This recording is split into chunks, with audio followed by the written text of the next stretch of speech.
Welcome to Music in Progress, your window into the art of composing music. I'm your host, Michael Cook, a Bay Area composer and multi-instrumentalist. We'll delve into the depths of my creative processes that shape the music I make. Whether you're a fellow musician, an enthusiast, or simply curious about the magic behind the melodies, you'll find valuable insights, practical tips, and innovative techniques to inspire your own musical journey. Composing after chaos, Symphony No. 4 got its groove back. Picking up the thread.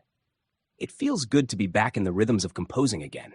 After having been sidetracked most of May, I've had a productive week and finally feel like I'm back in my groove. As I mentioned in my last post, the notes and preparation I did earlier made all the difference in helping me restart quickly. When I'm working on a composition like this, one that is heavily modeled after another work, it's not just helpful, but essential to do a kind of analysis. Not the harmonic analysis you might do in a theory class, but a composer's analysis, which I find far more relevant to the actual creation process.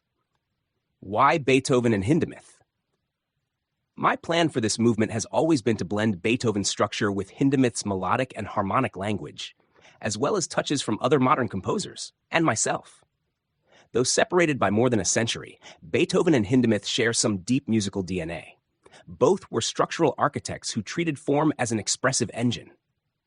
Their use of fugue reveals an affinity for logic-driven development, yet neither wrote fugues that felt academic.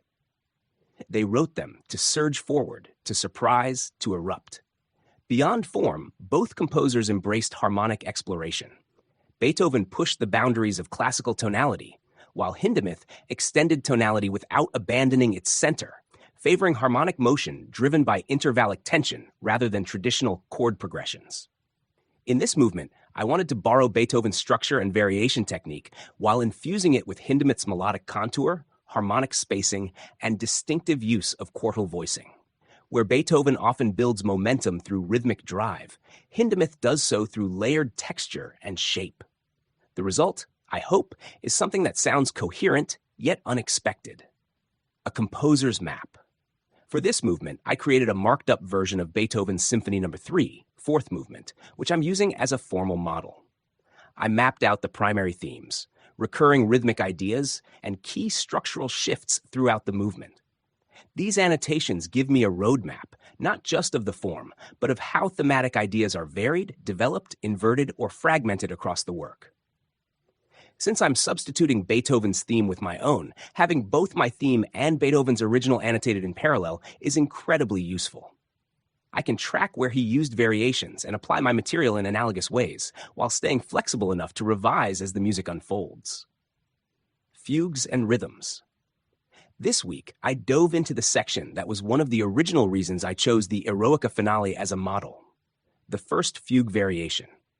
Hindemith and Beethoven both wrote powerful fugues, and I've always loved writing them myself. They feel like puzzles to solve or games to play. This fugue variation took some time, but I'm happy with the first draft. Another unifying element is rhythm. Beethoven's finale leans heavily on recurring three-note figures, which works well with the five-note rhythmic figure I've been threading through the entire symphony, first introduced in the opening movement. That rhythmic continuity continues to give the symphony a strong internal identity.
Looking ahead, the March variation.